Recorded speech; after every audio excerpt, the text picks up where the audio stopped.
Maraming salamat and magandang umaga sa inyong lahat. It's hard to speak after one's boss.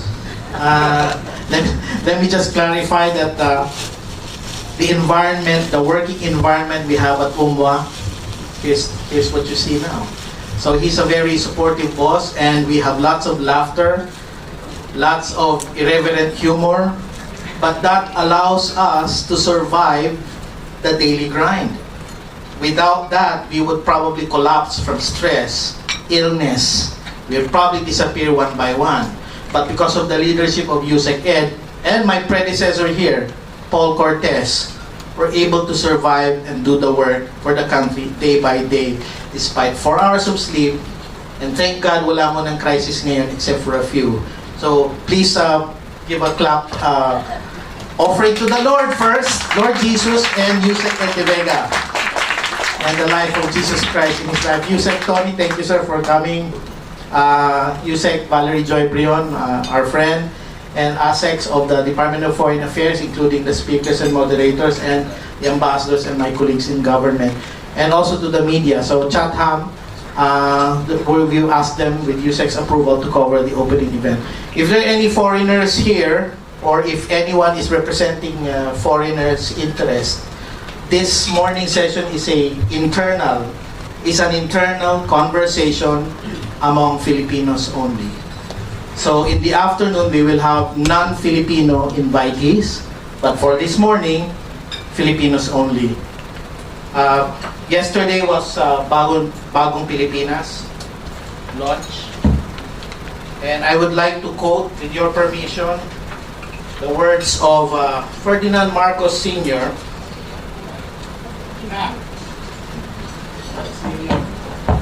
It's here. I grew up with these books. The result, page 93. The result was an amalgam of unintegrated outlooks and misconceptions, irrelevant to the real requirements of the Filipino nation. As time went on, the colonial traits inculcated by the Spaniards were reinforced by American influences. Thus, as we faced the challenges of the 1960s, we had no clear conception of who we were. We had no clear and integrated concept of what the Filipino stood for, what he dreamed of, and what his world was leading to. It is true that in the 1890s, the revolutionary consciousness centering on the Katipunan had molded the Filipinos into one nationalist force.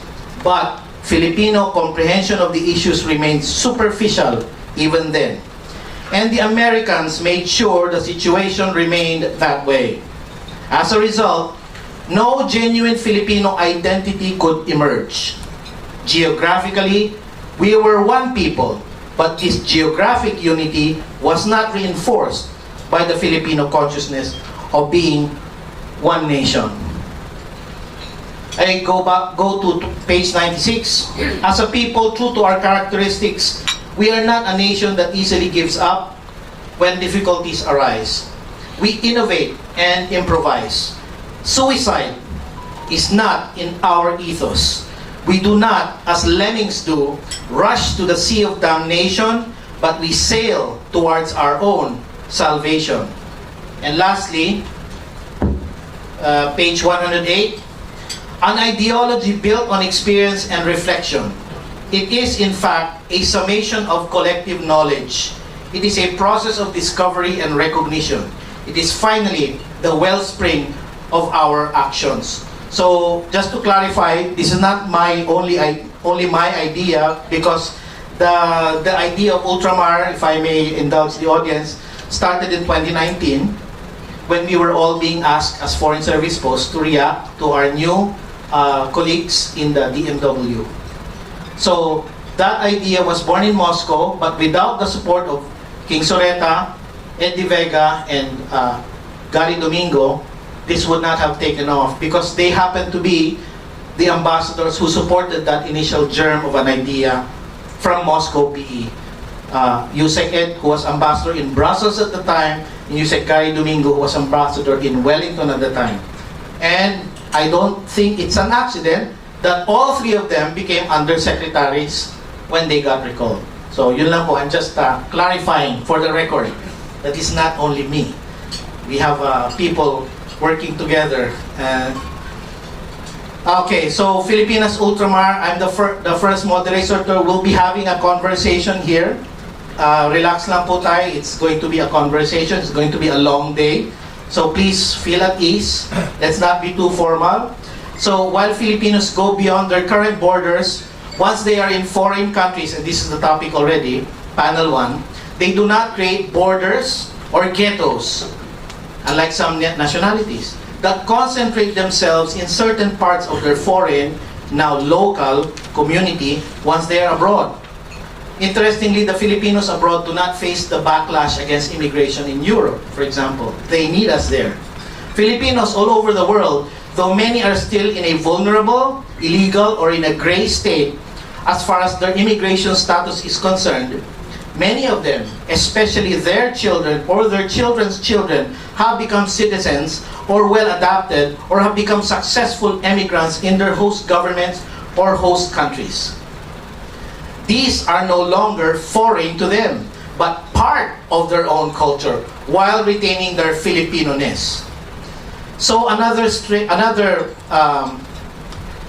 area, another issue is how to maintain Filipino-ness and to define Filipino-ness. So that's what we're trying to do also here in this panel. By any measure, Filipino-ness means you, your parents, or your grandparents, even up to the 4th generation, were born in the Philippines. They came from the Philippines, they were born in the Philippines, or were born in an expatriate Filipino community or family in an erstwhile, now no longer, foreign country. An example is every June 12, we occupy all the major plazas of many capitals around the world.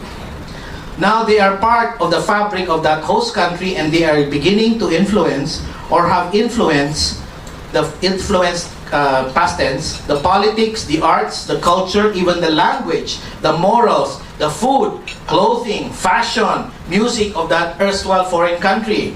Therefore, the whole world, especially those countries that are hosting or have received successful Filipino immigrants such as Canada, the United States, United Kingdom, Spain, Austria, even many countries in Asia especially that are near the Philippines have become component parts of Filipinas Ultramar or Philippines abroad. The concept of the Philippines, our old concept of the Philippines kasi is, this is the Philippines. Your country has changed. Your country is already out there. The national consciousness is already out there.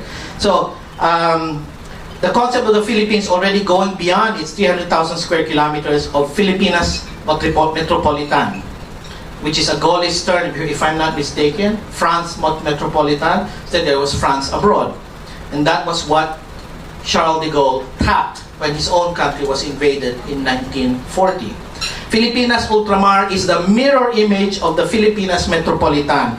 And therefore, we go back to the 70s or the late 60s when President Ferdinand E. Marcos directed the NISA, which was the predecessor of NICA, to craft a grand national strategy. And hence, this is an internal conversation among Filipinos, which is to, and I'm quoting from the NISA paper of late 60s, I'll get the document for you, which is to Philippinize the world, Asik Isa.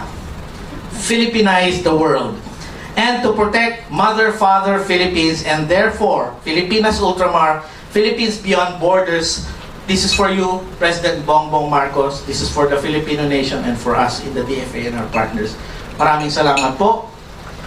Mabuhay po tayong lahat. And now, I would like to call to the stage, except for those appearing remotely or pre-recorded, the following persons. Hans Leo Capdak, Officer in Charge, Department of Migrant Workers. Senior Special Assistant Celia Ana Feria, ma'am, please take center stage. You are here physically, thank you. Prof. Dr. Jocelyn O. Celerio of University of the Philippines. Where are you, ma'am? There you go.